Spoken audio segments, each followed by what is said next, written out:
Cuadros, Ruidos y Viñetas Producciones presenta el podcast de versión análoga. Bueno, vamos a empezar esta plática. Tenemos aquí a uno de los grandes genios del humor, grandes genios de la comedia. Y bueno, pues vamos a pedirle. Muchos de ustedes ya sabrán la historia, pero veo por ahí caritas jóvenes que igual no saben esta historia de quién es Sergio Aragonés, así brevemente, dónde naciste, qué pasa con México, cómo llegaste al mar. Podemos platicar así como un paso rápido. 5 minutos todavía. Nací en España durante la Guerra Civil. Emigramos a Francia, que era el único sitio donde se podía ir caminando. Empezó la Segunda Guerra Mundial, grandes problemas con los refugiados en Francia, y nos tuvimos que ir a Casablanca, como en la película. Teníamos 2 pases y fuimos, y a México fue el único país uno de los poquísimos países que abrió las puertas a los refugiados españoles. Llegamos acá, soy mexicano, fui a la escuela, siempre dibujando, hablaba nada más francés o hablaba español. En Francia, los papás dijeron, bueno, si eventualmente vamos a ir a un país de habla hispana, que aprenda francés, sí. Estudié arquitectura aquí, ¿verdad? Sí, después de la primaria y la secundaria de arquitectura, pero ya dibujaba entonces. O sea, yo empecé a dibujar en los dibujos murales de la preparatoria. O sea, en la preparatoria tenía un periódico mural y una de las editoras de la revista dijo, oye, están buenos los chistes, tenemos verdes. No, que estamos todavía muy verde para eso. Ella nos llevó al Jajá. En el Jajá los compraron y ya dije, pues ya soy profesional, ya estoy en esto. Y de ahí empecé, eso fue en 1954. Empecé a publicar, seguí publicando, seguí yendo a arquitectura para poder quedarme en casa. Porque si me salía de la escuela me tenía que poner a trabajar. Y no. O sea, era la condición. Pues imagínate, los papás tienen que hacer esto. Claro. Y mientras va a la escuela, vende casa y vida. Pero fue a la escuela de arquitectura que se los agradezco mucho, porque los estudios universitarios, no solo lo que aprendes de la escuela, sino de lo que aprendes con tus alrededores, con la gente que va a la universidad, cuando está estudiando filosofía y letras, todo lo demás es una gran educación. Porque el dibujo, la única manera de mejorar es practicando. ¿Ejerciste en algún momento? O sea, terminaste, papá, aquí está, ya me estoy molestando. Más o menos, pero le dije, ya soy monero profesional. Y el problema en esa época es que toda la caricatura en México era caricatura política. Era caricatura excelente como la Casa de Ríos, Carreño, todos los buenos dibujantes que se dedican a la política.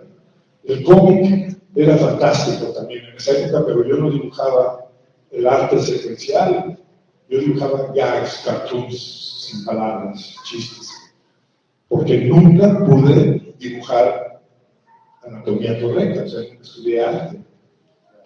Y tuve que irme a Estados Unidos porque no había mercado. Yo tenía una plana semanal en la revista Mañana. Hacía chistes para el Jajá, publicaba cortadas para el cancionero Picot, una cantidad de chavas que se podían conseguir. Y me fui a Estados Unidos porque el mercado era mayor. Y ahí fue cuando yo... Hay una leyenda urbana que ya lo platicamos, pero a lo mejor algunos de ustedes que han escuchado o han leído algo acerca de Sergio Aragonés, es que cuando llegó a Nueva York, en la revista Mad, la famosa revista Mad, ustedes recordarán que en las orillas vienen los dibujitos. Yo crecí con eso, y aparte venía una sección que se llamaba Mad, hecha un vistazo a King Kong o a los bárbaros o a lo que sea. Había una leyenda urbana que decía que Sergio Aragonés llegó a la revista Mad y dijeron, ya no hay espacio en la revista, y que les dijo, pues aquí en la orillita yo les dibujo. Ahorita le preguntaba si era cierto, y bueno, pues quién mejor que Sergio para contarnos, ¿no? Pues no es cierto. Llegué empecé a llevar chistes a revistas. Había una revista muy importante en Estados Unidos que se llama The Writer's Digest, que era una revista que era el digest de los escritores, y tenía todos los mercados para vender revistas, no solo de chistes, pero sí también de artículos cortos, que decía, la revista fulana de tal necesita artículos sobre cazadores, paga tanto, de los jueves, y necesita esto. De caricatura igual, decía, Playboy necesita caricaturas sobre sexo, paga tanto, no compramos porque tenemos ya mucho, chistes sin palabras no se aceptan. Uy, así todas decían chistes sin palabras no se aceptan. Y todo bien sin palabras. Y fui a todas las revistas. Esto está muy loco, ¿por qué no se va al mar? ¿Cómo voy a ir al mar? Yo conozco al mar, yo era fan del mar cuando salió. Y no hablaba inglés, pues seguía a todos los colegas y les dije, oye, por favor, traducen esto. Salían corriendo porque llegan horas para que explicaran, ¿no? Pero yo sabía que el mar no publicaba chistes sin palabras. Bueno, fui al mar para conocer. Conocí a Antonio Provías, el dibujante que hace lo del despierto, te espía, que era cubano, y llegué y le dije, bienvenido, mi hermano. Y le digo, oye, preséntame, ¿no? Aquí con los editores para ver si les gusta lo mío. Me dijo, pues te vas a tener que presentar tú, porque yo tampoco hablo inglés. Y español tampoco. No, pero salió uno de los editores, vieron el trabajo y inmediatamente me dijeron, mire, tiene aquí varios chistes ya dejados sobre astronautas. Vamos a comprarle estos y vamos a hacer 2 páginas de ellos. Vamos, muy bien. Y yo muy feliz porque ahí estaba ya adentro del manga, 2 páginas. Y además pagaban por escribir y por dibujar. O sea, doble salario. O sea, por el storyline y el storyboard. Ajá, sí, porque no llevaba palabras, o sea, le pagaban la idea y el trabajo del campo. Y en aquella época, en 62, pagaban $50 por escribir y por 50 por dibujar. Entonces eran $100 la semana. Aquí en México la pagaban que a 6 pesos. Y esto fue una sorpresa enorme tener este dinero, pero el editor me dijo, mira, están muy simpáticos tus chistes, ¿por qué no traes otro artículo? Veo que tienes un par de chistes ahí sobre motociclistas, de policías de moto. Le dije, sí, cómo no. Me fui a donde estaba quedando, en un hotel de Nueva Muerte, pero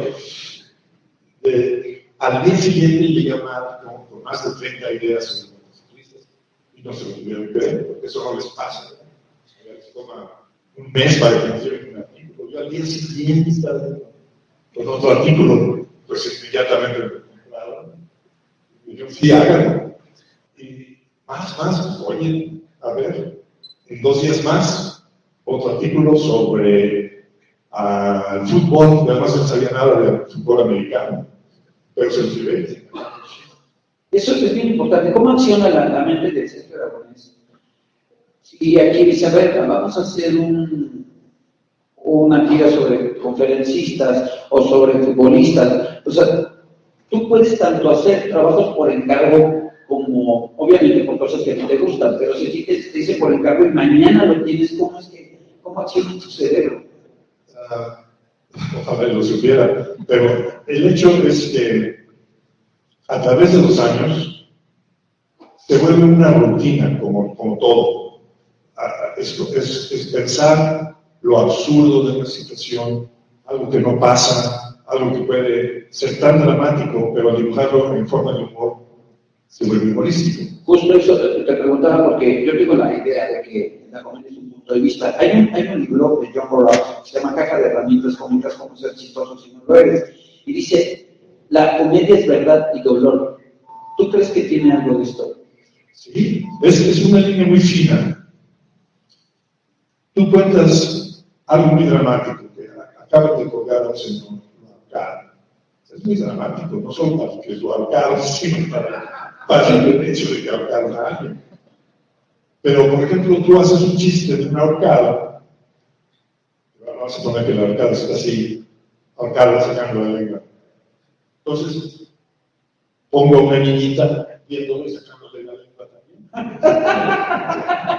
Entonces, Es algo tan dramático, pero al balancearlo con algo tan absurdo, de una Claro. Entonces, se puede encontrar a través del estudio, a través de la práctica, se puede encontrar un punto humorístico que puede balancear este drama enorme. Por eso la gran ventaja de los humoristas políticos, que ponen unos chistes y el drama de una situación política muy fuerte, el humorista la baña con un poquito de risa, el señor la lee y se le graba más en la mente que un editorial político. Porque está, le hizo gracia y de repente dice, ¿cómo estoy riendo de esto tan dramático? Claro. Y este es el balance del humorista. Y no sé cómo llegan las ideas, pero cuando si estoy hablando a un grupo de niños y digo, ay, pues hay un árbol que está colgado lleno de ideas, entonces las escuelas. Pero no es cierto, no existe ese árbol. Es cierto que esto viene desde niño. Yo leí por ahí que también otra leyenda urbana, que un día tus papás te dejaron un cuarto lleno de lápices y cuando regresamos ya tenías lleno de dibujos. Pues, de eso no me acuerdo, pero mi hermana está por aquí y así se acuerda. ¿Lista? ¿Es cierto eso? Entonces sí es cierto. Sí, llegué y no, cuando no había, cuando me tenían que llevar, nos llevaban a algún sitio, mientras me dieran un lápiz y papel, ya hasta que acababa la fiesta nos íbamos. Lo que quería es que terminaran la historia, antes de que siga, porque ya estamos entrando a la plática, por lo menos cosas que pasó con los marginales, me con la duda. Me compraron 3 artículos en el tiempo de una semana. Me compraron más de 6 ideas para las portadas. Y entonces me dijeron, bueno, ya le hemos comprado tanto, ya se puede ir a México otra vez. Y le dije, no, esto ya no lo dejo, no voy a. Y en las esquinas del mar había unos letreritos que eran bromas habladas sobre películas. Y sí, entonces yo le digo a uno de los editores, porque además se portaban como familia. Yo me dejaron que me quedara a dormir en las oficinas, se iban, me encerraban porque había una alarma, y ahí me quedaba, me baño, y había café. Me pasaba las noches viendo los dibujos maravillosos de todos estos dibujantes como Mort Dropper y Jack Davis, enormes, preciosas, toda la noche viendo más viejos. Estaba yo en el paraíso y le dije, oye, ¿qué quiere decir estas maravillas? ¿Leíste tal libro? Le dije, no los vas a entender. ¿Y esto? Pues, ¿qué es esto? Mira, esto es una película, ¿te acuerdas la película Fundamental? Sí, pues esto es, no, olvídate, está complejo. Entonces me ocurrió, si pongo chistes y palabras, todo el mundo los va a entender. Entonces los dibujé así chiquititos, los pegué en las revistas y se los enseñé. Y les hice muchas gracias. Y dije, está bien la idea. Luego ya me contaron que lo que dije es, está bien, oye, pero nadie puede venir con tantas ideas. No vamos a publicar hasta que se le acaben las ideas. ¿Cuántos años después de eso? Llevo 52 años haciendo nada.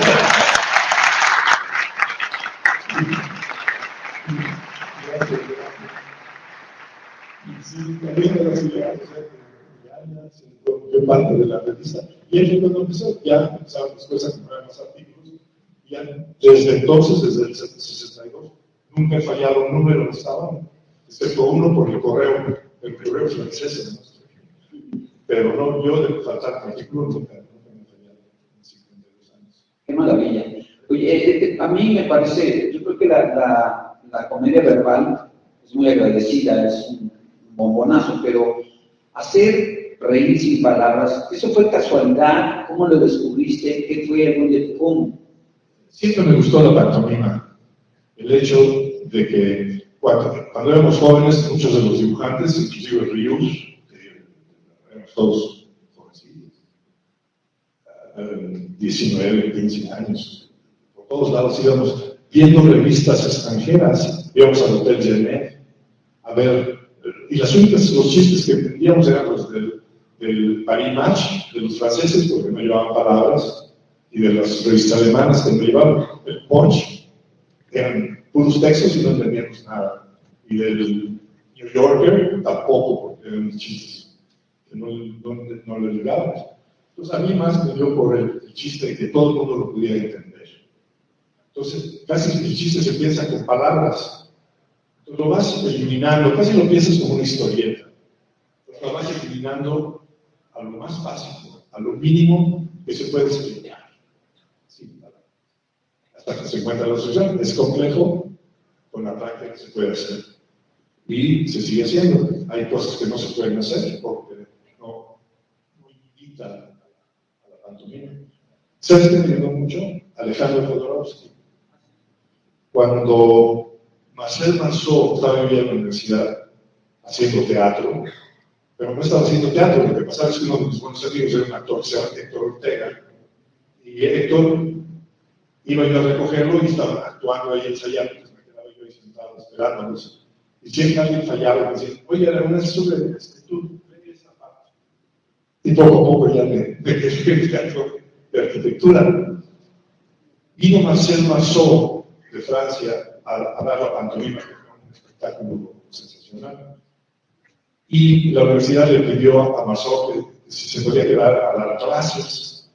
No pudo, pero uno de los mismos que estaba con Marceau era Alejandro Jodorowsky, que no solo era el mismo ayudante de Marceau, sino que él escribía a Marceau muchas de sus piezas famosas, las escribió Alejandro Jodorowsky. Pero Alejandro se quedó a dar las conferencias y yo le pedí que si me podía inscribir en sus clases, no para ser mimo de teatro, sino para aprender a usarlo, el conocer a tu cuerpo, de adentro. Fue una gran ayuda para desarrollar con Alejandro. Y todo eso ayuda siempre. Oye, Sergio, tú estabas haciendo caricatura, humor, desde mañana, y bueno, acá, mañana, sí, llegas a Mar, sigues haciendo humor, y de repente aparece el cómic, aparece Perú, empiezan a aparecer estas historietitas de Caín y Abel. ¿Cómo es ese paso? ¿Qué fue lo que te hace hacer cómic, de haber hecho tira cómica y pasar a ser cómic? Son cosas diferentes. Sí, no. El cómic siempre me fascinó. Yo crecí con el cómic mexicano. Me fascinaba que el cómic de humor existía. Los super sabios. Todo era con humor. Había los serios y los de humor. Cuando me fui a Estados Unidos, no había cómics de humor. Había cómics para niños, había cómics de animalitos que hablan, había cómics de teenagers, había cómics de todo menos de humor. Siempre me había gustado ya, entonces ahora iba a hacer mis historietas pequeñas, pero como no sabía dibujar antes, no las podía hacer. Ahora ya más o menos estaba dibujando mejor. Estamos hablando de los años mediados de los 60.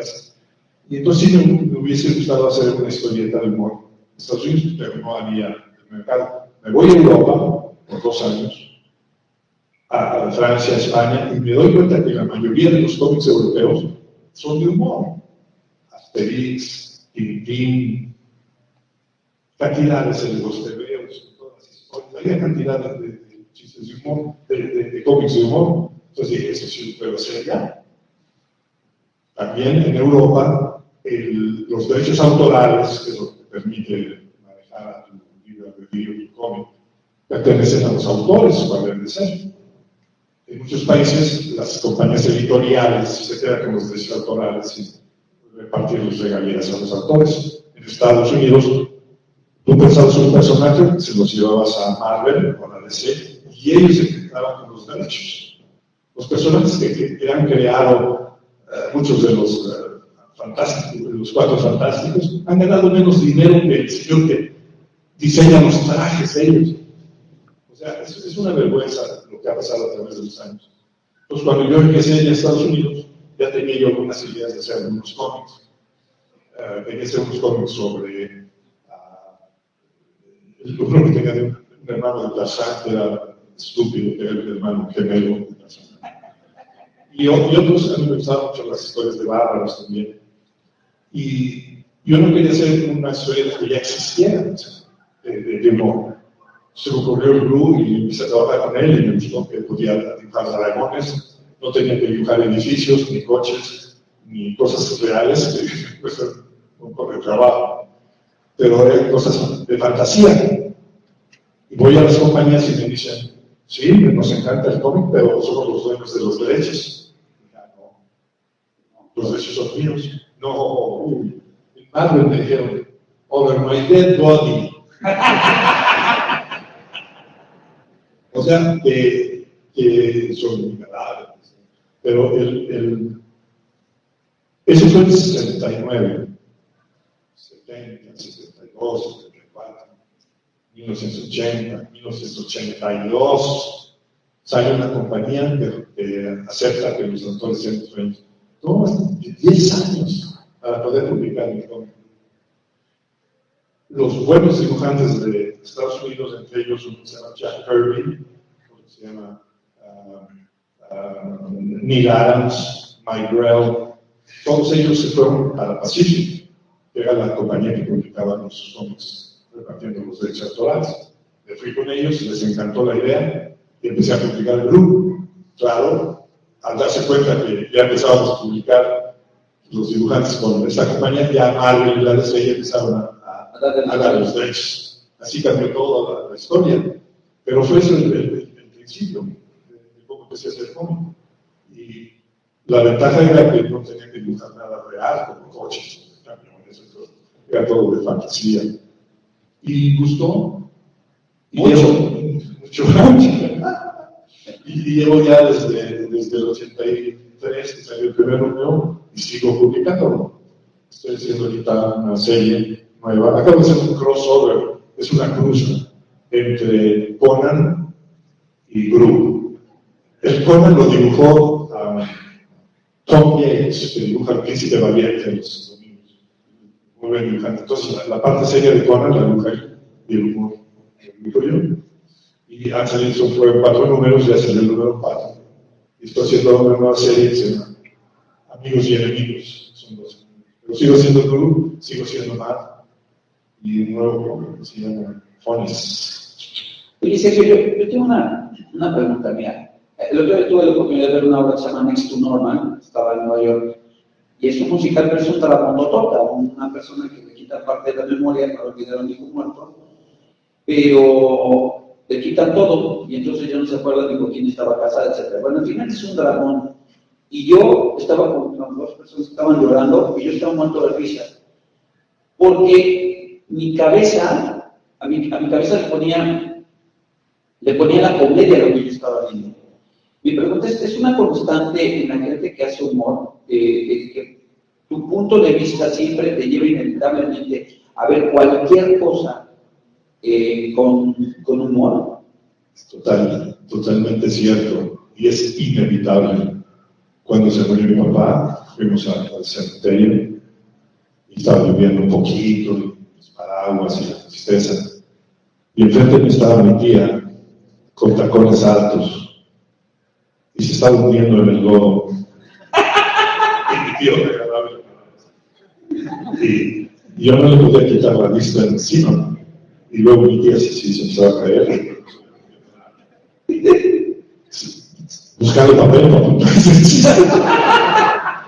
El funeral de mi papá. O sea, en lo más serio y más dramático, siempre hay algo que pasa o que puedes ver como humor. Porque eso no quita la tristeza. No te quita que estés triste, sino que es parte de nosotros. A ti te pasa. Sí, me imagino. Sí, lo que también creo que de repente es importante es saber el tiempo cuando soltar un chiste. Por ejemplo, sucede el 11 de septiembre, Estados Unidos.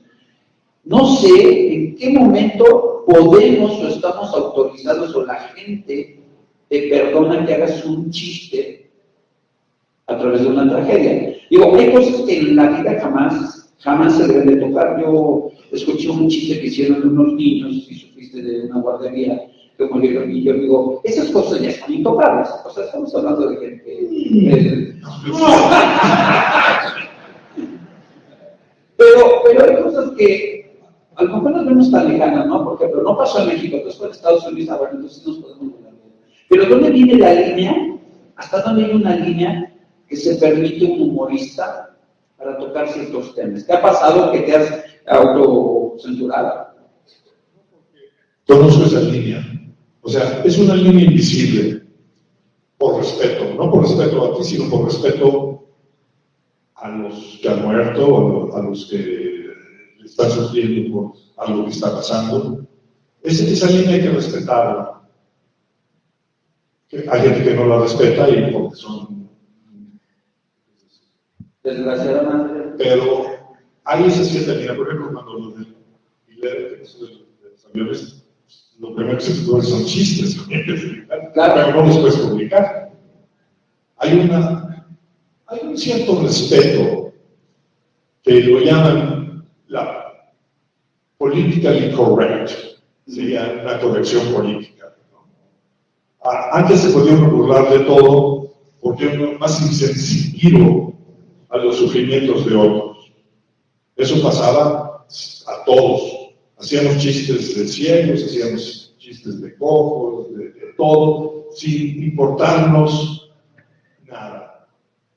Llegó un momento en que nos empezamos a dar cuenta de que estos chistes hacían reír a muchos, pero así herían a mucha más gente. Porque nos estábamos burlando de defectos físicos, de problemas sociales, y poco a poco eso ha ido cambiando. Hay chistes que ya no tocamos por respeto de lo que pasa con los africanos, americanos, con los negros, que antes los poníamos con huesos en la cabeza y de caníbales, y ahí no bajaban. Pero eso es una falta de respeto que no nos enterábamos los dibujantes, porque lo hacíamos ellos. Entonces eso ha cambiado también. Poco a poco va a cambiar. Pasa también con las cosas que suceden en la vida. Respetar eso y luego ya cuando pasa cierto tiempo que se vuelve una generalidad, como las guerras. Porque podemos hacer chistes de la Segunda Guerra sin problemas. Sí, ya bueno, ya. Pero es muy difícil y sería imperdonable o dibujante hacer chistes de judíos en campos de concentración. Por falta de respeto, por falta de sensibilidad. Sobre todo porque hay gente todavía viva que padeció en perder a sus familiares, ¿no? Eso, sí, pero me imagino que 100 años no será lo común. Y que además también hay gente que jura que es un chiste, un mal comentario jura que es un chiste, y bueno, en realidad el chiste debe tener una gran dosis de ingenio. Y como dices, a veces sí es inevitable que suceda una tragedia, tú te cuentas el chiste, pero no es más, es para ti. Cuando ya pasas la línea de pasarlo a otros, ya estás transmitiendo los sentimientos de alguien más, ¿no? Aquí tendría dos preguntas, Sergio. La primera, esto que tú nos platicas es muy americano, muy de Estados Unidos. Aquí en México, por ejemplo, yo me acuerdo del temblor del 85, o sea, cuando estábamos todavía removiendo escombros, ya había chistes. O sea, aquí pasa cualquier tragedia y en menos de una hora empiezan a correr chistes por todos lados. Y no había redes todavía. Y todavía no había redes. Es un chiste camuflajeado. Es el chiste que se encuentra entre bambalinas. Eso pasa inmediatamente y sale del chiste, pero rápido. Pero eso no lo publicas. Se hace, oye, ya no es chiste. Y ahora, este político correct no se vuelve o sea, sí es una autocensura, pero no se vuelve el tratar ya de no reírnos, o no estamos bloqueándonos el sentido del humor. Depende a quién le prestas atención. En Estados Unidos hay grupos religiosos que si dices la palabra Dios, mandan 100 cartas a la editorial. No se puede mencionar la palabra Dios. O si mencionas algo de una película que está hablando del tema que te molesta, de que hablas un chiste de un ciego, que haces un cieguito que está cruzando y se cae algo. 100 gentes que tienen compañías que están protegiendo a los ciegos te mandan cartas automáticamente diciendo que eso molesta mucho. Si te pones a prestar atención a todos, el humor desaparece. Entonces te tienes que dar cuenta por ti mismo qué son los valores que tienes y qué es a donde tienes. Tiene con las creencias un poco, por ejemplo, digo, aquí en México muere una persona y todos lloramos. En Sri Lanka alguien muere y hacen fiesta. porque su punto de vista es diferente. O sea, el humor, en teoría, tiene que ser universal, sobre todo lo que tú haces. Pero en el momento que tú lo estás haciendo, creo que lo acabas de decir, ¿no? Tú ya tienes una línea trazada dentro de ti que dices, yo no voy a pasar de esto. Pero sí, a mí lo que me sorprende, lo que admiro, y retomando todo este asunto de la comedia y de lo que tú haces, es que se entiende en todo el mundo, que todo el mundo lo admira, y eso es maravilloso. Por ejemplo, de lo que acabas de hablar, en el cómic que estoy haciendo, que se llama Siete Dragones Cómics, una de las portadas está el personaje oyéndose el mar con una concha, y atrás hay un tsunami que va a caer así encima, con barcos y cosas. Lo dibujo, lo vamos a publicar en el número 9, y pasa el tsunami de Japón. Bueno, ya no lo puedo publicar, lo publica hasta el número 12. Pero ya pasó ese tiempo. Sí, hay un tiempo. Que ya en el momento en que estaba pasando, que ya sería, oye, no te preocupes, pobrecito, se caen miles de gente. Sí, es como alguien cuando se cae, inevitablemente te da risa, vas, lo levantas, y ya ves que está bien. Entonces ya te das el permiso de reírte en su cara. Pero mientras llegas y pones tu cara de hipócrita tantito, de que tienes, güey, está bien, no, es que estoy muy cagado cuando te caes. ¿Cómo era aquello de que comedia es cuando tu vecino se cae y te ríes? Drama es cuando te caes tú. Exactamente. Desde el punto de vista, ¿no? El famoso punto de vista.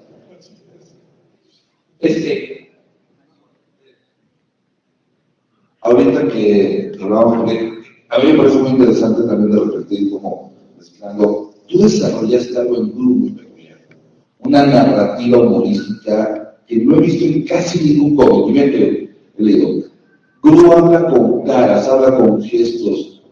Tienes una secuencia de Gru, una página de Gru pensando. O sea, de repente encontraste cómo hacer comedia física en un cómic. ¿Cómo hiciste eso, Sergio? Bueno, cuando empecé a hacer el comic book, o los libros de historietas, no puede ser mudo, porque es secuencial. Entonces, yo hice un número, el número 29, y hice sin palabras, como un ejercicio de que pueda hacer un cómic entero sin palabras. Pero fue eso, fue un ejercicio. El cómic, o el libro de historietas, tiene que llevar los dos, el texto y el dibujo, para que se pueda leer, y si no tendrías que pasar muchísimo tiempo para pasar de una escena a otra, para explicarla.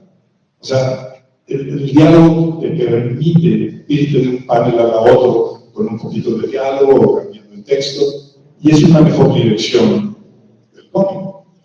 Cuando empecé a hacer el cómic me di cuenta que mi humor era completamente gráfico.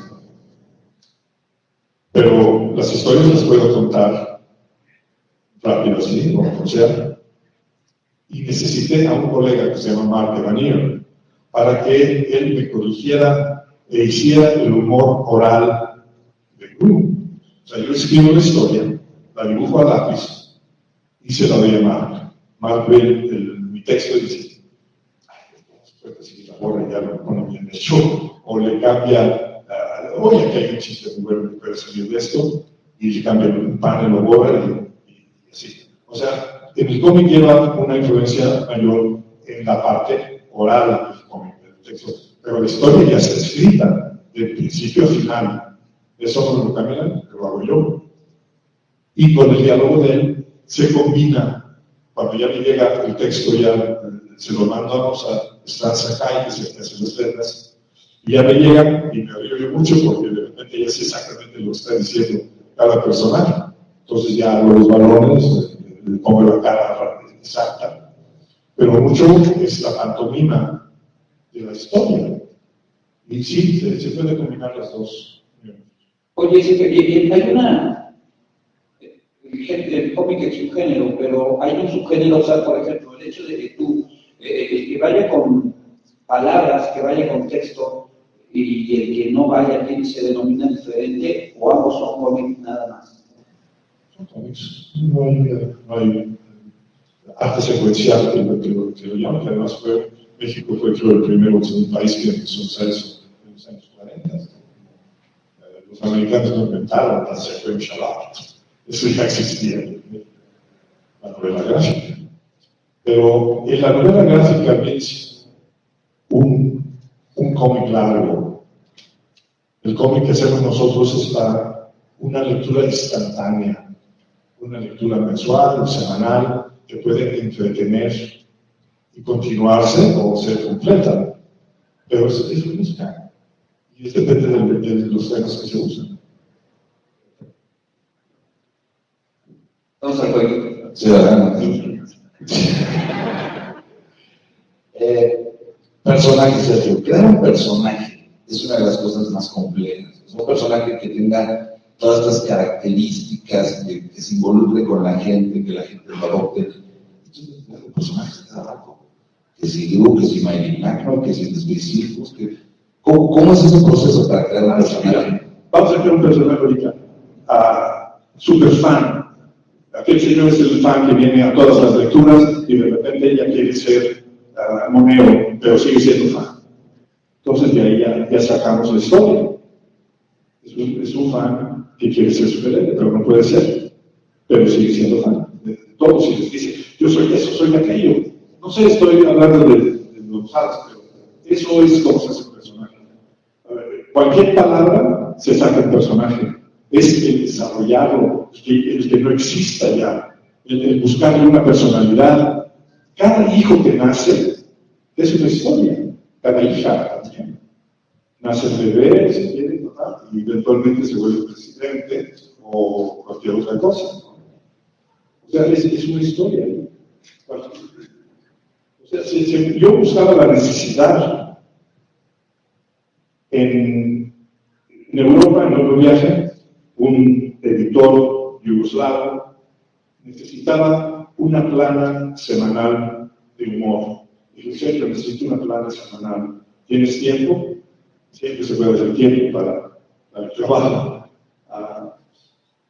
Y veníamos manejando, digamos, no fue en Europa, de San Diego, de la Convención de San Diego a Los Ángeles. Y me dije, vamos a decir temas que no existen. Hay historietas sobre esto, sí, ya hay. Hay sobre bomberos, ¿no? Entonces creé unos personajes que se llaman Smokehouse Five. En francés era el equipo, son 5 bomberos que son atarantadas. Y poco a poco les vas dando a cada uno una personalidad. Entonces publicó, pero, qué buena idea, sí, eso lo necesito hacer. Le dije, oye, ¿qué pasa si no te la compran? Pues no la compran. ¿Por qué no hacemos 2 diferentes? Y si te compran una, te pueden comprar la otra. Ok, ¿qué personajes no existen? Pues empezamos a hablar y no había historietistas de astronautas. Entonces creé un personaje que se llama Buzz Aldrin, que era un astronauta y su changuito. Y entonces eran de todos la pura pantomima en uno de esos naves que van de un sitio a otro. Y el trabajo de ellos era como lo que en Futurama, que después van de libre entregando material de un planeta a otro, esa era la chamba de ellos. Y salió, les hice las 2 páginas, gracias a Dios todo el mundo probó las 2, y siguió por 2 años. Luego fue la guerra de Yugoslavia, se acabó una serie de problemas, se acabó la editorial y se acabó la historia, pero fue publicada en muchos países, en libros, colecciones. O sea, los personajes se van creando cuando hay cierta necesidad. Y si muchos problemas pasan cuando un joven crea un personaje, se empecina a hacer solo ese personaje y no se lo compran, lo sigue siendo.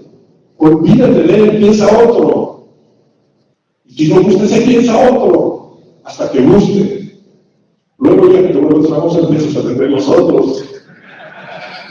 Pero cambia, no te puedes.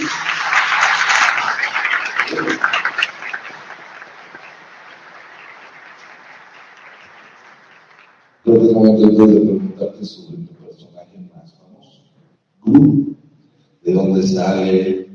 ¿Dónde salen todos sus personajes? Broila, Alba de la Calva, Taranto. Los personajes van naciendo a base de una necesidad. Ejemplo, los Simpsons. ¿Cuál es el éxito de los Simpsons? Que de repente creas una familia, creas a un vecino, creas a un cantinero, todo a base de una historia que se le ocurre al autor. Y poco a poco sale el mayor de la ciudad, el alcalde, cada uno de los personajes de los Simpsons han sido creados por esa necesidad de crear un personaje para continuar la historia. Y de repente tiene una ciudad entera, miles de personajes.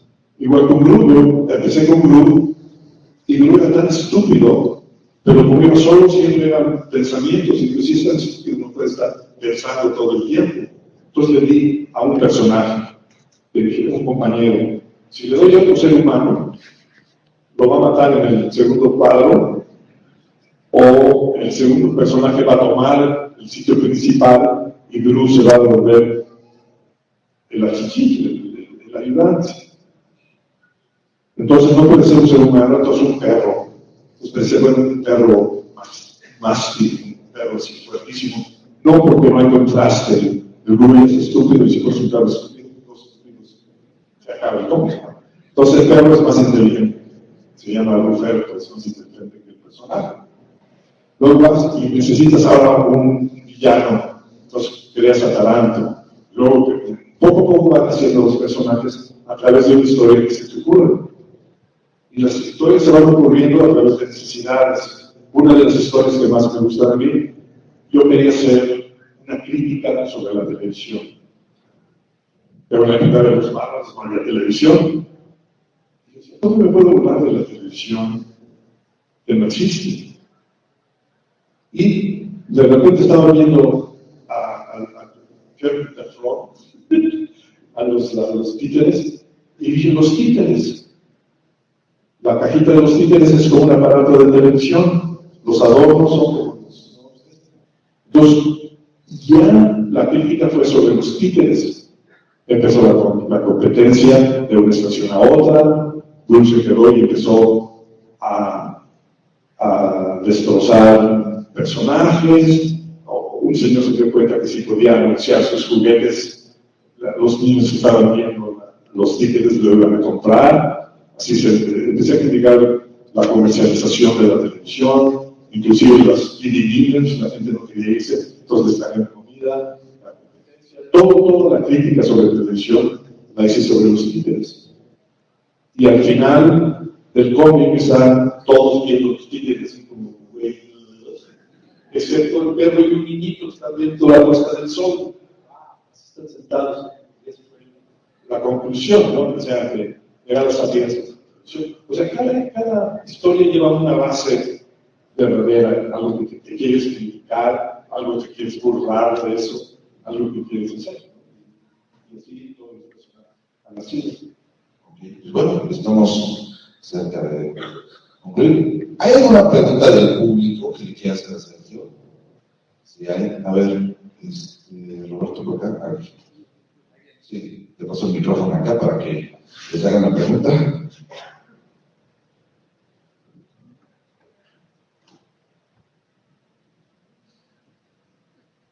Pues primero que nada, muchas gracias por lo que hizo Aragones. Y bueno, mi pregunta es esta. Alguna vez yo leí que usted escogió el nombre de Gru porque en ningún idioma tiene un significado la palabra, nada más quería preguntarle si es verdad eso. El nombre de Gru nació que estaba buscando una onomatopeya del bárbaro para darle el nombre. Entonces me pasé algunos días así. Acabo de escribirla.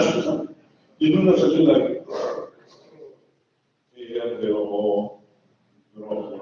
con Gru. Me gustó el nombre, entonces fui al directorio telefónico y a buscar si existía el nombre de Gru, y no lo vi en ningún sitio. Entonces lo llamé Gru. Bueno, al día siguiente le salió publicado, recibí como 20 cartas de gente que se llama Gru. ¡Ay, pues Gru! Pero sin ningún problema, ¿no? Entonces me acaba. Ahora sí fue. Muchas gracias.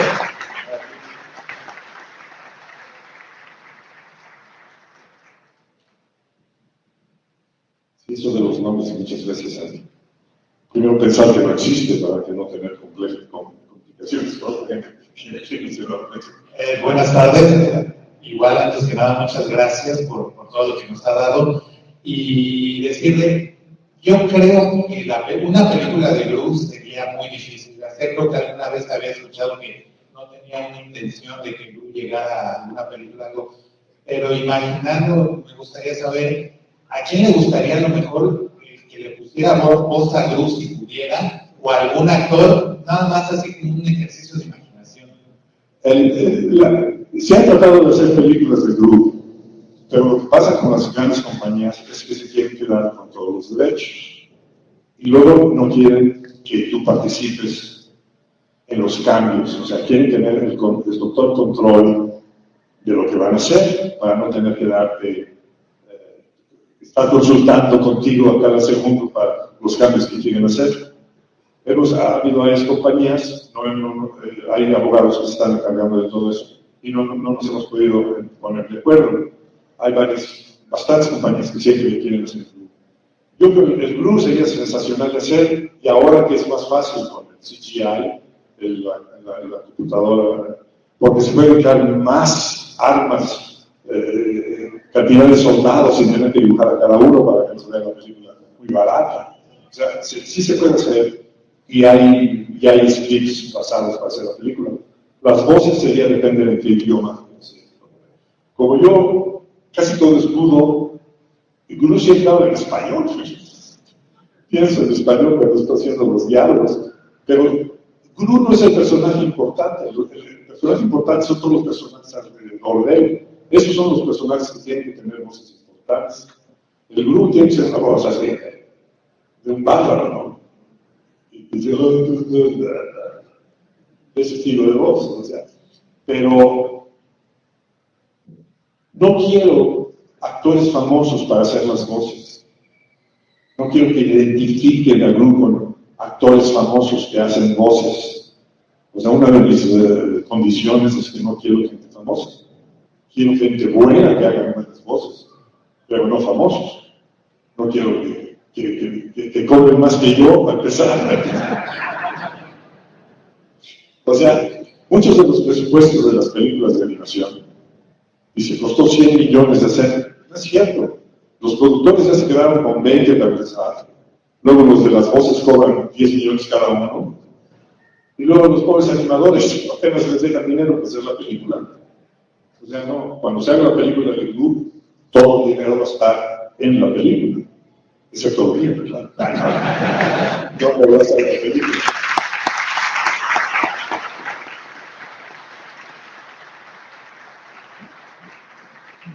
Buenas tardes. Leí un cómic de Uniman donde sale un mago que vende sus secretos a una televisora. Tiempo después sigue escuchando, ¿no? No. Leí un cómic suyo de Uniman donde sale un mago que vende sus secretos de magia a una televisora. Y después lo encontré en un programa de televisión exactamente igual, hasta con la misma máscara. Con relación a las regalías, ¿le han pagado a usted algo por esto? Por favor. No. Hay un cómico famoso en Estados Unidos que lo quitaron porque empezaba a dar los secretos a la gente. Entonces yo iba a hacer la historia en ese mago, que al final llega a una isla y les trata de hacer magia y se lo echan al volcán. Porque tienen cables en la isla, pueden ver todos, y ya el encendedor hacerles magia babosa.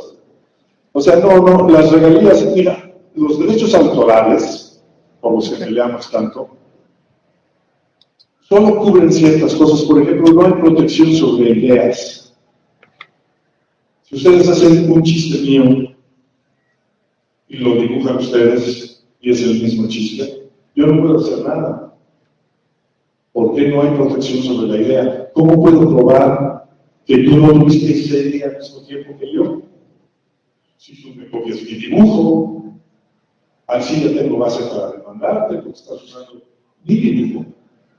Si yo sé que tú viste mi dibujo porque estaba publicado en cierto sitio, la revista te puede demandar porque ellos tienen los derechos de copyright para publicarlo. O sea, hay ciertas protecciones. Clásica no hay protección sobre ideas, porque eso es algo que no se puede controlar. Fíjate que aquí en México, en los 80s, había una revista que se llamaba Mil Chistes. Había un caricaturista que copiaba tus dibujos, por eso no lo podía hacer, ¿no? O sea, agarraba tus chistes tal cual, nada más que los hacía con su estilo. Era Quesada, no Abel, otro. Le pagaban bien. Estaba hablando sobre eso. Estaba una vez en España, en la oficina del dentista, y había una serie de revistas, y la vi. Y había un chiste igualito al mío, así alargado como los marginales. Mira, mi señora, era chistosa ahí. Mira, hace lo mismo que yo. El mismo chiste, pero se le ha descubrido. Agarró otra y estaba lo mismo. Chiste igual. Y otra igual, y todos los chistes que había editado eran copias directas mías. Bueno, no me acuerdo del nombre, y si me acuerdo no lo voy a decir. Llego a la editorial de una revista que se llamaba, se me va hace muchísimos años esto. Y llego a conocer a los editores, saludos, etc. Mucho gusto, quiero que conozca a fulano de tal. Y el editor me dice, Sergio Aranés, usted es mi salvador, si no fuera por usted yo me moriría de hambre.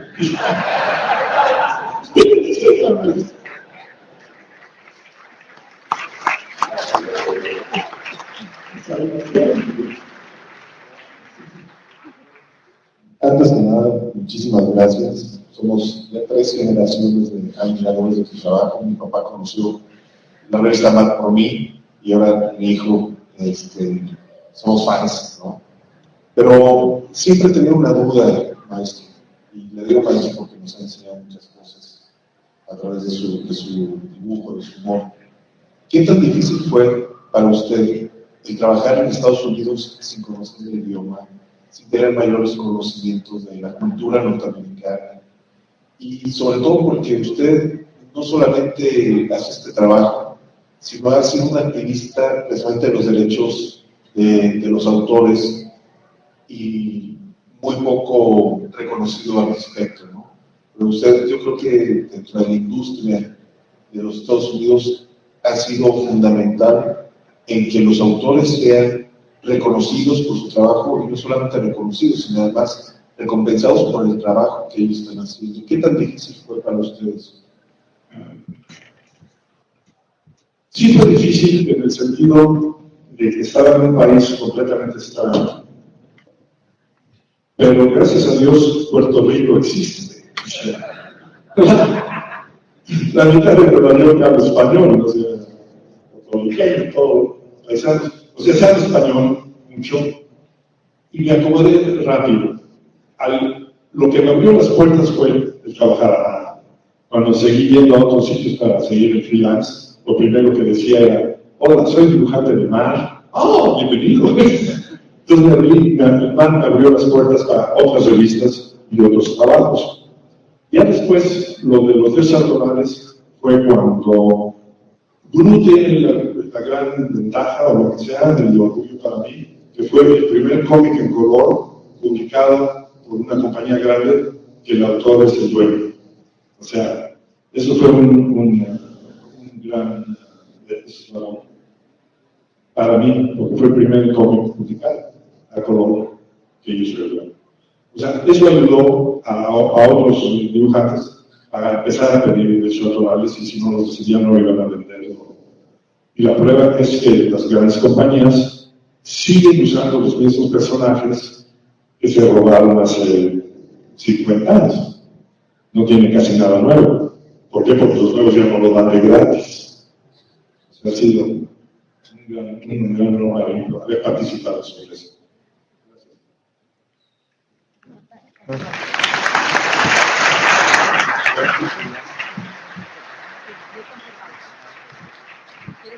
Buenas tardes, maestro Gómez. Mi pregunta es un poquito de su opinión acerca de hoy en día cómo viene el mercado americano del cómic book.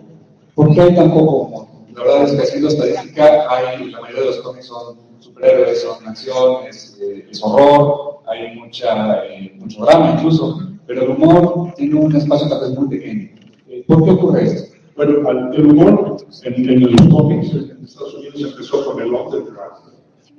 En mediados de los 60, todos los lugares empezaron a sacar una serie de cómics, todos en humor. Pero el sujeto era un sujeto que ellos llevaban muy adentro. El problema de las drogas, el problema de la religión, el problema de los problemas sociales. Entonces, por eso se llamaba underground, bajo tierra, el cómic bajo tierra, no sé cómo se llamaba aquí. El underground, okay. Y ese cómic era lo poco que había de humor. Los editores de cómics no están ahí porque aman los cómics. Están ahí porque quieren ganar dinero de jóvenes muy tontos regalados a nuestro trabajo. Entonces, todas las compañías editoriales,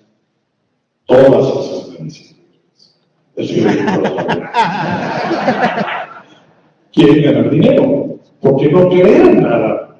Nosotros creamos humor en el teatro, humor en el papel. El editor es un businessman. Hace unos papeles y los vende. Lo que más vende, gana más dinero. Y aprende maneras de beneficiar a los dibujantes. Pero el hecho de que si una cosa se vende más que otra, es a donde el editor se va a ir. Hay una gran diferencia de los editores en Japón, que hacen el manga, al editor americano, que vamos a hablar americano, porque es de donde descienden muchos cómics. Tristemente, el cómic mexicano ha pasado unas grandes etapas y ha ido más o menos tratando de continuar una industria que tiene problemas con el papel y el problema de continuar peleando contra los niños que ya no leen y que se dedican nada más al internet con sus teléfonos. Eso es lo que ha realmente matado al cómic. Pero en Japón se hace cómic para niño de un año, para niño de 11 años, para niño de 17, porque han ido creciendo y les van dando cómics para las edades, pero siguen manteniendo el cómic para los niños de 2 años y de 3 años, que las mamás lo compran, son los animalitos con balones y colores muy raros, los niños fascinados, no saben leer, pero les encanta eso.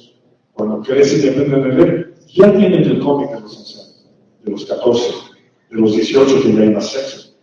Hasta que son adultos y tienen un cómic que se llama Salaryman Comic. El cómic del hombre asalariado. Y los ves leyendo el cómic en los Always.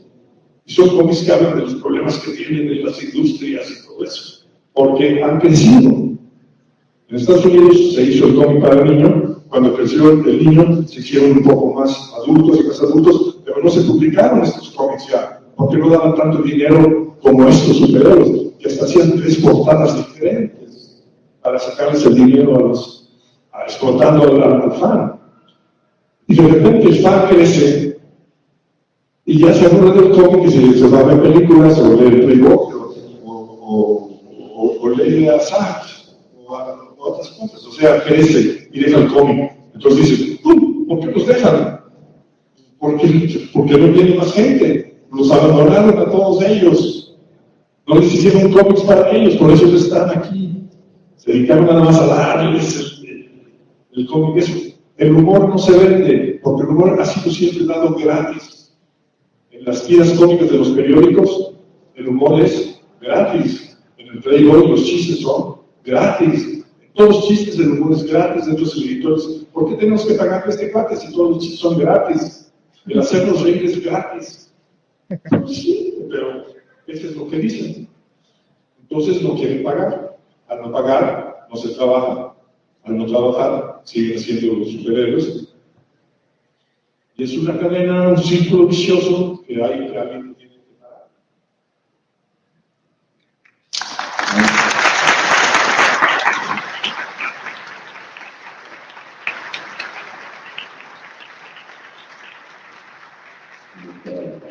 Bueno, tenemos que terminar esta conferencia. Quiero agradecer al maestro César Aragonés. De nuevo, un fuerte aplauso. Gracias, Sergio, por estar aquí en este momento.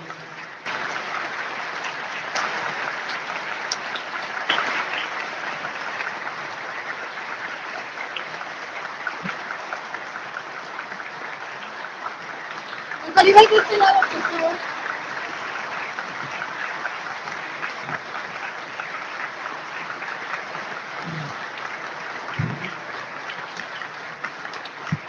Gracias, maestros, por la enseñanza. Estas los grandes maestros mexicanos de los que la aprenden. Son sin ellos no hubiera llegado yo al mismo sitio. Gracias, maestro. Gracias. El podcast de Versión Análoga es una producción especial de Cuadros, Ruidos y Viñetas Producciones. Sigue sintonizándonos en el Facebook, facebook.com/versión.análoga y síguenos en Twitter, twitter.com/versión análoga. Todos los derechos reservados.